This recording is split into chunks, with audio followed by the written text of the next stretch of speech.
Почитувани гледачи, добро утро уште еднаш за оние кои што сега се вклучуваат на каналот на К3 телевизија. Го следите вториот дел на утринското издание на Нов ден. Денес говориме за можностите на неформалното образование. Со нас е господја Билјана Димковска, магистер по образование, специјалност училишна педагогија. Вие сте основач и раководител на Центарот за неформално образование Призма од Куманово. Добро утро и добре ни дојдовте. Добро утро, поздрав до вас, до гледачите на К3 телевизија и на емисијава и секако до вработените во оваа куќа. Вие бевте дел од формалниот образовен систем повеќе од 2 децении. Дали беше тешко да се напушти? 23 години поминав работејќи како наставник по македонски јазик и книжевност во основното образование и секако одлуката да се напушти работата со ученици, нешто што беше моја животна определба, за мене беше тешка. Сепак, целта која што ја поставив пред отприлика 10 години и во која длабоко верував, беше формирање на Центар за неформално образование.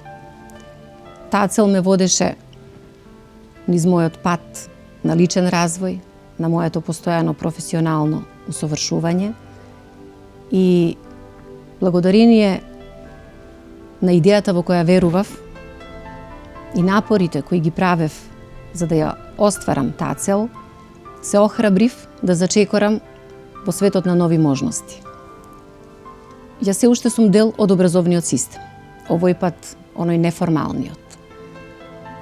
Знаете, живееме во време кога формалното, неформалното и информалното образование се подеднакво важни за развојот на поединецот, за оспособување за живот и работа во 21 век. Така што ќе одговорам на прашањето, да, одлуката беше тешка, но сепак кога тежнеш кон реализација на она за што сонуваш и за остварување на една поставена цел, тоа е нормален процес и така треба. Вие, меѓу останатото, имате дипломирано јужнословенска книжевност и македонски јазик, а неодамна магистрирано на Универзитетот Гоце Делчев во Штип, на Факултетот за образовни науки на тема образованието и професионалниот развој на предметните наставници на Република Македонија. Дали наставникот некогаш престанува да учи? Убаво прашање. Листата на работни задачи и задолженија на наставникот, без оглед дали е тој дел од предучилишното воспитание, основното, средното или високото образование, е навистина долга. Едно од тие задолженија е професионалниот развој на наставникот. Наставничката професија е предодредена на постојано, континуирано следење, истражување, иновирање и професионално усовршување со цел следење на современите образовни трендови. Ако ги погледнеме препораките на Советот на Европа и Комисијата за образование на Европската Унија кои се однесуваат на наставничките компетенции, неопходни за живот, за работа и реализација на современа настава во училиштата, ќе видиме дека таа листа на компетенции е навистина долга. Наставникот има можност да ги стекнува тие наставнички компетенции за време на своето иницијално образование, значи до дипломските студии, но и во текот на наставната пракса. Наставникот никогаш не престанува да учи. И тоа така треба да биде. Господја Димковска, вие сте автори на дело кое што припаѓа на жанрот на педагошка белетристика. Режија ќе ве замолам да зомирате, тоа е делото еве овде и сега. Ми донесовте неколку книги како прилог денес. Зашто пишувате во него? Овде и сега настана како резултат на едно животно искуство и наставничка работа. Всушност, јас повеќе го нарекувам бележник. Тука се животни приказни, вистинити, автентични, се разбира, имињата се сменети, кои отвараат прашања универзални за среќата, за успехот, што е важно во животот, за вредносниот систем и принципите според кои живееме и работиме, според кои ги градиме односите со луѓето околу нас, без разлика дали е тоа во рамки на семејството или заедницата. Книгата тематски е поделена на два дела. Првиот дел се вика Принципи и вредности и ги отвара тие прашања. Што е среќа, што е успех, постои ли дефиниција за успех, како да успееме, каде да ја бараме среќата, како во овие околности да бидеме среќни и како крајно да создаваме среќно потомство. Вториот дел од книгата, всушност е огледало на детската душа. Соочена со бројни потешкоти во процесот на растење, созревање и учење. Тука отворив прашања поврзани со улогата на семејството во процесот на воспитување. Оти знаете, среќни родители создаваат среќни деца. Несреќни родители создаваат несреќни деца, кои прераснуваат во несреќни луѓе. Отворив прашања поврзани со улогата на образовниот систем и улогата на училиштето во градење на сестрани луѓе, кои ќе знаат да живеат еден урамнотежен живот, задоволни од себе, од околината. Особено улогата на наставникот, која ја има во тој процес на препознавање на вредностите кај секој еден ученик. Оти ние не можеме да очекуваме сите ученици да бидат одлични во сите предмети, во сите дисциплини кои ги изучуваат.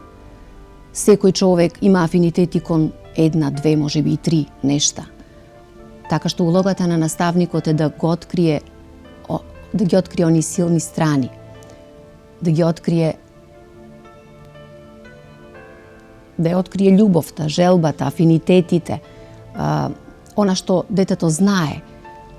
И едноставно тука да му помага, да го насочува, се додека тие вештини не се изострат до степен на професионалност. И така стануваат вистински професионални работници, но и задоволни и среќни луѓе. Сега, пред да почнеме да говориме за вашиот центар, односно за неформалното образование при центарот Призма од Куманово, мислам дека колешката Ирена Велешковска ја имаме за вклучување во живо, а таа ни говори за државното ридско првенство кое што се одржа, односно учество зема велосипедскиот клуб Вело М и постигна доста значајни резултати. Но сепак, колешката Велешковска со подетални информации.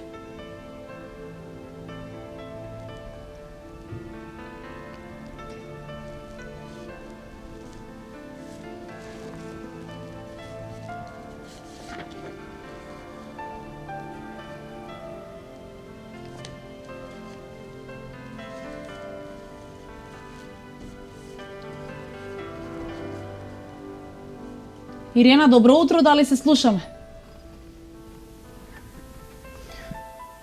Добро утро, Маја, добро утро и до гледачите на К3 телевизија. Не знам колку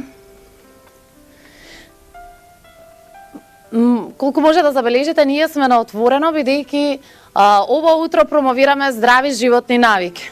Поводот за тоа е 10 мај, 10 мај светски ден на спортската и физичка активност.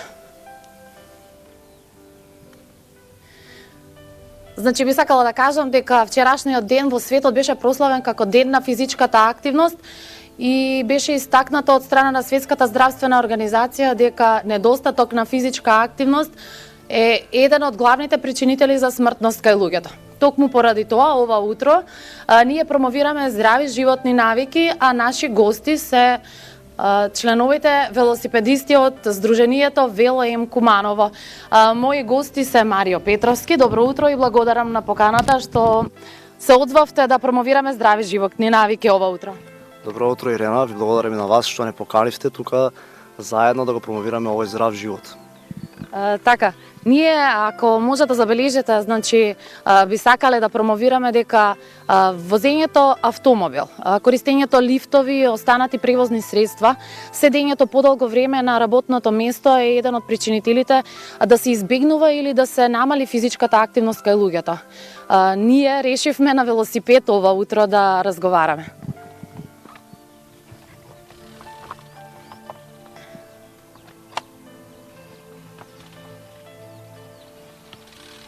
Секако благодарам што ни овозможивте едно вакво патешествие. Се надевам ќе ги поттикнеме гледачите, бидејќи се наоѓаме овде во прекрасна природа, се наоѓаме на отворено. Ова е во Кумановско. Поводот, рековме, гостувањето во нашата утринска емисија е вашето последно учество и успесите од Државното ридско првенство, кое што се одржа Кривогаштани, Крушево, Манастир Свето Преображение. Кажи ни нешто повеќе како вие зедовте учество, со колку учесници и кои се вашите резултати? Токму така, значи неделава го имавме нашето прво државно првенство, прво од трите државни првенства. Ова беше ридско првенство, кое се возеше од Крушево, Кривогаштани поточно, Крушево, значи ни поминувавме низ градот и потоа нагоре кон манастирот на Свето Преображение. Така прекрасен крајолик предел. Да, токму така, значи тука може да се види спомен куќата на Тоше Проевски. Ние како клуб земавме учество со 15 велосипедисти овој пат и работевме за нашиот велосипедист најдобар кој е на Горница, Никола Ѓукиќ, и секако тоа го завршивме успешно и тој бина победник во сениорска конкуренција и севкупен победник во сите заедно категории. Честитки за постигнатите успеси, ќе проговориме подетално и за тоа. Би ве запрашала, ова беше ваше прво државно представување оваа година? Ова беше наша трета трка во националниот систем, а возевме веќе 2 трки во интернационален систем. Значи првата трка која можем да ја споменаме е трката низ Кипар, која возевме во февруари. Таму се надпреварувавме со тимови кои возат Giro d'Italia, која во моментот се вози во Италија. Возевме Белград Бања Лука, тоа го возевме пред 2 недели, односно на 28 и 29 април. Таму се појавивме како национална селекција на Македонија и учество земавме со 4 наши велосипедисти во репрезентација. Така задоволни сте, предпоставам, од сето ова. Овде со нас е и севкупниот победник Никола Ѓукиќ. Ти честитаме на твоите остварени резултати. Кажи ми, беше ли силна конкуренција ова државно првенство? Да, ова беше многу силно државно првенство. Јас бев победник во мојата категорија, сениорска категорија, но и севкупен победник од сите категории заедно. Прв стигнав на целта во пред манастирот Свето Преображение. Имаше конкуренција од околу 50 на велосипедисти, надпреварувачи и јас успеав да се изборам за првото место. Честитки, тоа не е ни малку скромно. Би те запрашала само што те очекува еве периодов кој што предстои. Предпоставувам продолжувате интензивно, бидејќи сезоната ја отворивте некаде во вториот месец од година. Значи, наредна трка која ни следува е меѓународна трка, интернационална трка низ Албанија, која е следната недела. Таа се вози 5 етапи, има многу силни екипи од цела Европа, од Италија, Германија, балканските екипи, уште некои. Така да, после тоа, наредна трка која следува после Тур де Албанија е трката низ Србија, која исто се вози во 7 етапи. Таа се бодува за светски уци бодови. Така да очекуваме пласма во првите 10 позиции. И ние ти посакуваме таков пласман и многу повисок пласман, бидејќи ти си релативно млад, но исклучително надежен и успешен спортист. Ти благодарам за твоето гостување ово утро. Другиот Никола би те запрашала, еве, да се биде велосипедист, предпоставувам некој можеби мисли дека еве вашиот професионализам кој што не почнува тука, значи тоа се долги, можеби и деценија зад себе возење велосипед. Но како изгледа еден ден комплетно од утро до мрак на еден велосипедист? Се тренирали секој ден? И како се тренира, еве, како ја темпирате вашата форма? Да, тренирањето се бива секојдневно. Првично стануваме, нели, појадуваме и веднаш се подготвуваме за тренинг. Обично тренинзите ги вршиме во утринските часови за да би имале време за попладневен одмор, како би се спремиле за утрешниот тренинг. Обично тренинзите зависат од трката за која што се подготвуваме, со оглед на тоа што сега се подготвуваме за етапи, возиме долги километри, обично преку 100. Вчерашниот тренинг можевте да го проследите на планината блиска Герман, која што е исто така дел од подготовките за следните УЦИ трки, односно светски трки. Денешниот таа траса да се вози, претпоставаме е успон?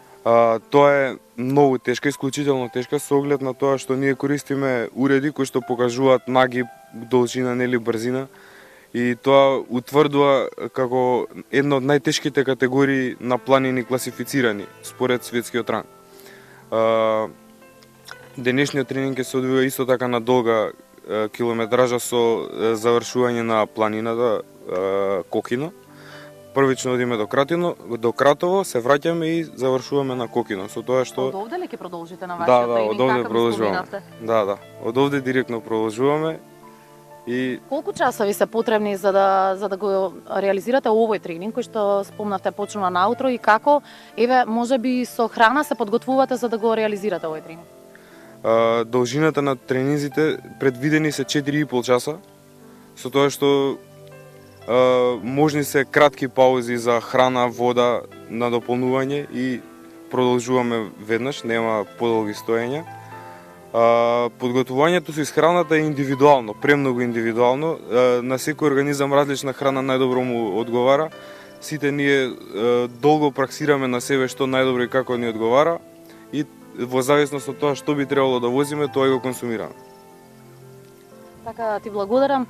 Марио, споменавме дел од овие предходни учества, но би ве запрашала што е следно, предстои трката во Албанија? Токму така, на план е нашата најцелна трка низ Албанија, која ќе се вози од 20 до 24 мај. Учество ќе земеме со 6 велосипедисти. Овој пат можем да кажам дека ВЛМ ќе има интернационален карактер, со тоа што ќе имаме бугарин во екипа и еден словенец.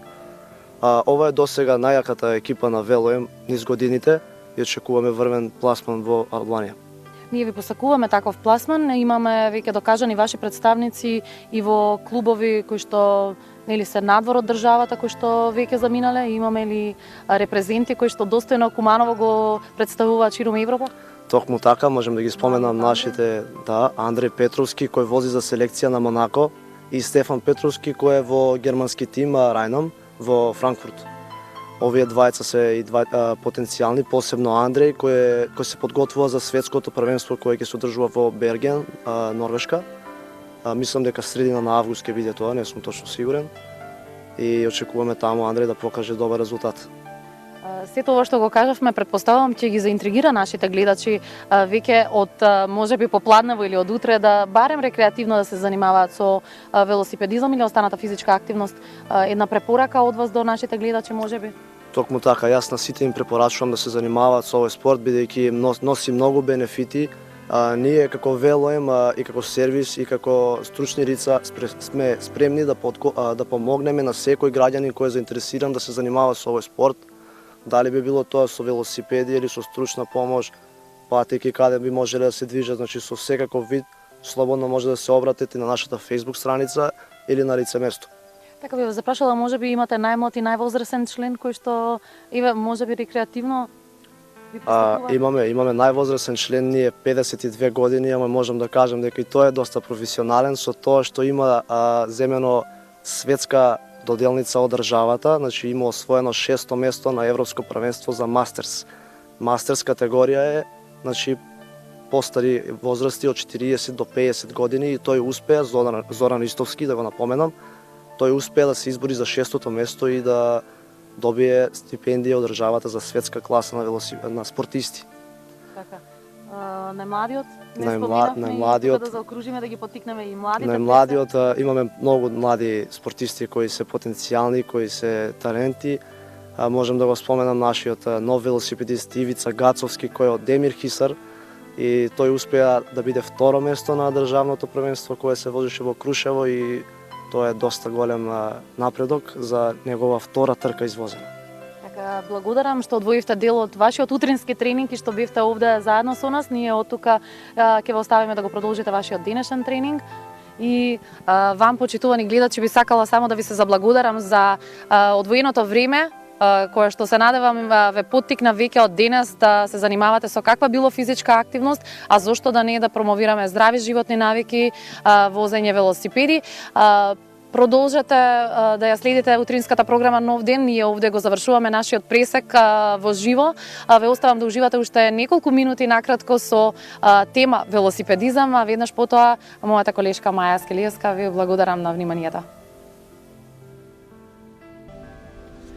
Ирина, ти благодарам многу, а ние со господја Билјана Димковска го продолжуваме разговорот и говориме за Центарот за неформалното образование Призма од Куманово.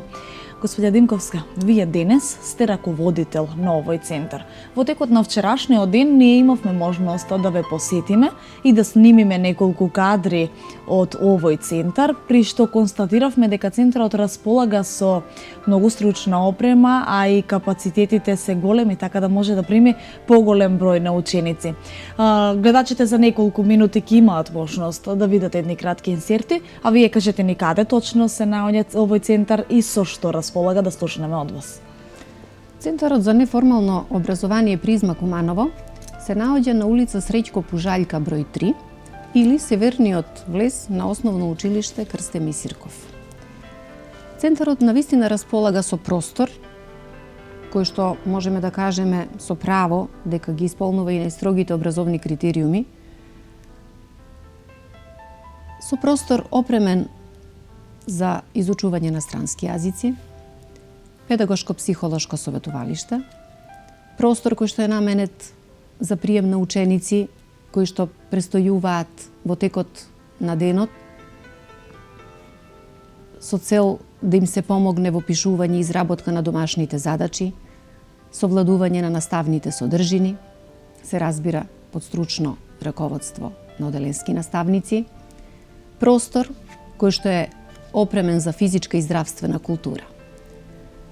Така што најдобро е гледачите, заинтересираните за некоја од програмите по нашиот центар да дојдат и да се уверат во условите за работа. Така. Кои се програмите кои се нудат во центарот, вие доколку сакате накратко да ни кажете?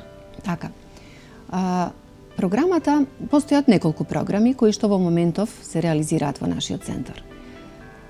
Помош при учење, тоа е програма која е наменета за младите основци, учениците од оделенската настава, кои што имаат потреба од помош во пишување на домашните задачи, совладување на наставните содржини и кај нас престојуваат во период од 8 до 16 часот секој ден, индивидуално, колку што е потребно. Тука ги изработуваат задачите, меѓутоа оваа програма во својата основа ја има помошта во учењето.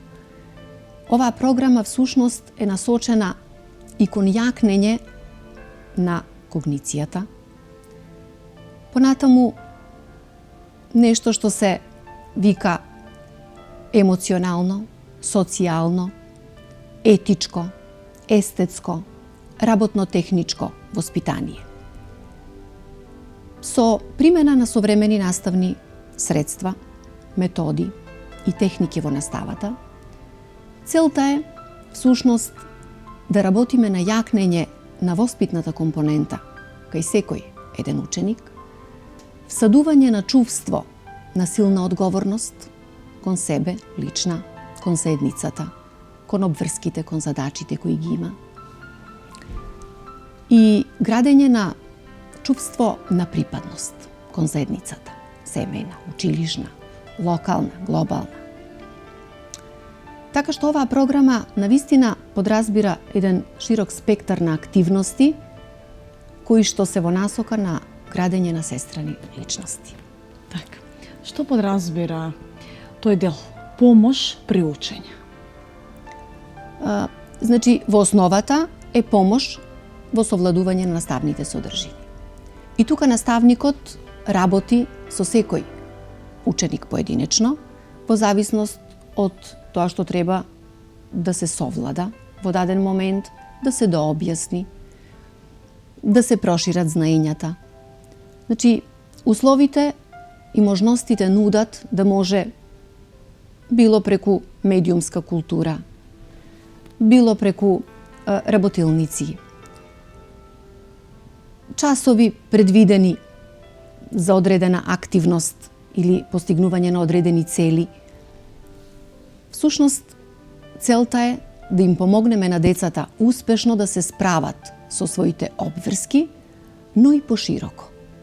Да градат ставови за животот, за можностите, за очекувањата, лични и од семејството, можеби од наставниците, од училиштето, да градат корисни навики, според кои ќе го градат карактерот. Затоа што, ако ја пропуштиме можноста во раните училишни години, да го зајакнеме тоа чувство на одговорност кон обврските, кон заедницата, подоцна ќе бидеме приморани, соочувајќи се со бројни потешкоти во нивниот раст, развој, комуникација, градење на односите со луѓето околу нив, ќе бидеме приморани да работиме на нешто што се вика ревидирање на ставовите, па градење на нови ставови. Тоа е веќе оној дел кој задира во работата на стручните соработници, а тоа е втората програма во нашиот центар, која се вика поддршка од страна на педагог и психолог. Која е улогата на педагогот, на психолошките лица пред се во созревањето и растењето во тој период кај децата? Знаете, секое дете во текот на процесот на растење, тоа е долг процес, до полнолетството, од најраните училишни години, всушност од предучилишното воспитание. И пред тоа во рамки на семејството. Секое дете во тој процес на растење и созревање е соочено со бројни потешкоти, односно исполнување на она што се очекува од него. Првин во рамки на семејството, а подоцна и во училишниот систем. Некои деца многу умешно, успешно се справуваат со очекувањата, а понекогаш и своји лични очекувања во подоцнежните години, младешки. Други пак се соочуваат со бројни тешкоти. Улогата на семејството во раните години од животот е пресудна.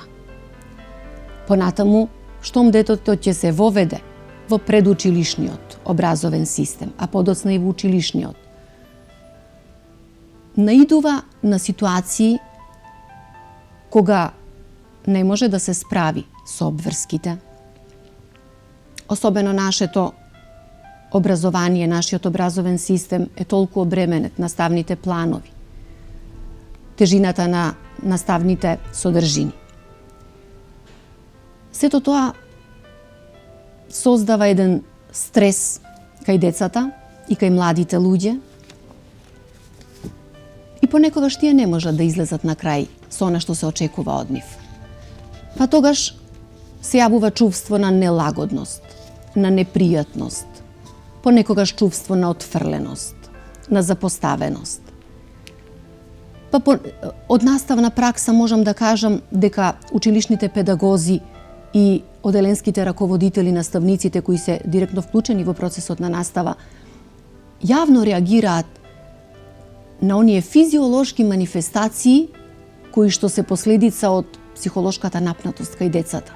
А тоа најчесто во нижите оделенија се огледува преку жалење на главоболка, стомачна болка, понекогаш повраќање, одбивност да се посетува редовна настава, во подоцнежните оние пубертетски години бегање од часови. Понекогаш ние имаме случаи ученици ставени на антидепресивна терапија, што во времето кога јас се школував, тоа не можевме да замислиме. Така што улогата на психологот и на педагогот е рано откривање, се разбира со помош на семејството и во соработка со семејството, рано откривање на причините за одредено однесување, одредени ставови, начин на комуникација и се разбира многу полесно, кога нешто навремено ќе се открие, е да се санира со примена на одредени техники, методи, да се надминат овие состојби, се со цел да им се помогне на младите луѓе да градат здрави ставови и еден вредносен систем според кој ќе работат во животот, ќе учат, ќе напредуваат и ќе бидат задоволни со себе. Според вас, кога е најдобро да се започне со изучување на странските јазици и кој е бенефитот од тоа? Стручната јавност е доста поделена по однос на ова прашање и постојат сосема спротивставени мислења. Во нашиот образовен систем, всушност нашиот образовен систем за предучилишно воспитание, наставата или вклучувањето на странските јазици го смета за сосема оправдано од 4 годишна возраст. Тоа се дечињата од градинките, односно кои припаѓаат во системот на предучилишно воспитание. Кои се придобивките? Бројни се придобивките. Значи, првично јакнење на когницијата кај децата од најрана возраст. Понатаму, создавање на љубов, освен кон мајчиниот и кон странските јазици. Понатаму, градење на свест за потребата од спознавање на други култури. Конечно, една од придобивките е рано оспособување за комуникација надвор од границите на татковината.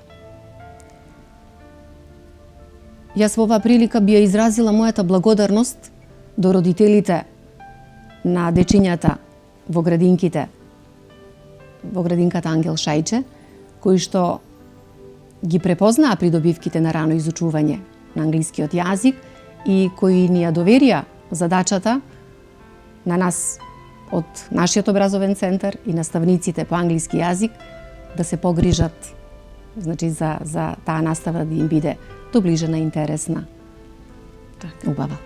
Кои други програми ги нуди Центарот Призма? Креативните работилници се наменети за деца од училишна возраст и предучилишна возраст и тие подразбираат изработка на разни предмети, накид, материјали. Тука е и ликовното творештво, музичкото творештво. Значи сето она што може да го замисли човечкиот ум, ние се обидуваме да го претвориме во нешто што е материјализирано. Понатаму имаме драмско творештво, наменето за деца и млади, за влюбениците во драмата, во литературата и во актерството. Современ танц за деца и млади, значи под стручно водство на професионален кадар, е можност оние што се влюбеници во танцот и го претвораат во уметност, да бидат дел од оваа програма. Па имаме програми наменети за возрасни, како што е фитнес центарот и јога центарот. Фитнес центарот е производ, програмата е производ на двајца професионалци. Едниот е магистар по фитнес. И таа програма, зависно од потребите на групата, подразбира вежби за јакнење на кондицијата, познати како кардио, вежби наменети за јакнење на мускулната маса и вежби за истегнување. Зависно од ефектите кои сакаме да ги постигнеме, фитнес тренерите се тука да дадат правилни насоки за исхрана и да го водат студентот низ тој процес до постигнување на одредени резултати. Јога центарот го води меѓународно сертифициран тренер и интересно во врска со студентите и практикантите кои посетуваат часови по јога е што тука оваа дисциплина или оваа, како јас ја викам, филозофија на живење не познава старосна граница. Нашиот најмлад практикант има 17 години, додека највозрасниот 80. И можам да кажам дека подеднакво добро ги изработуваат движењата и вежбите и подеднакво уживаат во тоа што го работат. Браво. Дали во пресред, еве сега на летото, образовниот центар Призма припрема некои новини, некои други активности? Да. Летната школа представува еден вид програма која што нуди активен одмор за основците. И тоа за оние од уделенска настава. Што подразбира? Кои активности ги планираме за оваа програма? Самата програма подразбира работа од 8 до 13 часот, секој работен ден, и таа во себе обединува нешто што се вика јакнење на јазично-говорното подрачје, часови од медиумска култура, понатаму изучување на англискиот јазик, часови за физичка и здравствена, ликовна и музичка култура и креативни работилници. Тоа е летна школа, но исто така во пресред на летните одмори секогаш се актуелни оние специјализирани курсеви кои што се наменети за подготовка за полагање на меѓународно признаени испити, како што се TOEFL, IELTS и други. И во пресред на летото се организираат најчесто регуларни, забрзани курсеви или вакви специјализирани курсеви по странски јазици. Тоа е нешто што преку лето обично функционира, како и фитнес и јога центарот и центарот за современ танц. Така, одлично. Господја Димковска, ви се заблагодарувам за денешното гостување и за крај на емисијата би сакала еве за нашите гледачи едно мало подсетување за сите оние кои што се заинтересирани за програмите кои што се одвиваат во Центарот за неформално образование Призма од Куманово, може да се обратат, да дојдат во самиот центар кој се наоѓа на улица Среќко Пужаљка број 3 до Крстен Мисирков, училиштето, или пак да се обратат на официјалната Facebook страница на училиштето или на телефонскиот број, едно мало подсетување на 071 363 425. Ќе ги добијат потребните информации и ќе видат до каде и како може нивното дете. Но туку, како што рековте, ова е центар и за возрастните. Да. Така да човекот учи додека е жив, секогаш можат да се доусовршуваат. Господја Димковска, ви благодарам. Јас ви благодарам на поканата. Ми беше навистина чест и задоволство да бидам дел од една ваква емисија. Така. Се надевам дека ќе се гледаме и во иднина и дека ќе имаме можности како медиум да проследиме некои активности, па и да им го доближиме она што се случува на нашите гледачи и визуелно. Се разбира. Так. Тука сме, ќе ми биде чест и задоволство. Почитувани гледачи, се надевам дека уживавте во уште едно ново издание на емисијата Нов ден. Се гледаме утре со почеток во 8 часот. Останете со нашата програма.